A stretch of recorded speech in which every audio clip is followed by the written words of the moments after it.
Hi viewers, আজ আমরা আলোচনা করব এমন একটি ঔষধ নিয়ে যেটি আমাদের এলাকায় বহুলভাবে ব্যবহৃত হয়, ডাক্তাররা দিয়ে থাকেন। সেটি নিয়ে আজ আমরা আলোচনা করব, যেটির নাম হলো রেন্টেক সিরাপ। আপনি কি জানেন রেন্টেক সিরাপ কেন দিয়ে থাকেন ডাক্তাররা এবং এটি কেন ব্যবহৃত হয়? এই ওষুধটি সাধারণত পেটের অ্যাসিড বা গ্যাসজনিত সমস্যার জন্য ব্যবহৃত হয়।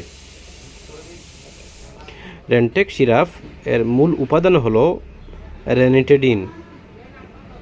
এটি একটি H2 ব্লকার যা পেটের অ্যাসিড কমিয়ে দেয়। এটা ডাক্তাররা কী কী কারণে দিতে পারেন, যেমন অ্যাসিডের সমস্যা যদি থাকে বাচ্চারা তাহলে দিতে পারেন। পেটে গ্যাস বা পেট ফুলা ফাঁপা থাকলে তাহলে দিতে পারেন। বুকে জ্বালা, পেটের আলসার, শিশুদের খালি পেটে ব্যথা, এইসব কারণে দিতে পারেন। এখন আমরা জানব এটির ডোজ কি হতে পারে। অ্যাকচুয়ালি ডোজ নির্ভর করে বয়স ও ওজনের উপর নির্ভর করে। সাধারণত প্রতি কেজিতে 2 mg দিনে 2 বার দেওয়া হয়ে থাকে।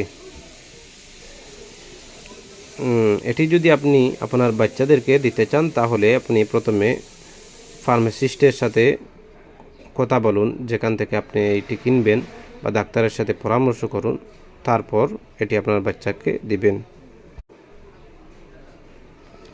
ভিডিওটি ভালো লাগলে লাইক দিন, শেয়ার করুন এবং চ্যানেলটি সাবস্ক্রাইব করতে ভুলবেন না। ধন্যবাদ। সুস্থ থাকুন, নিরাপদে থাকুন।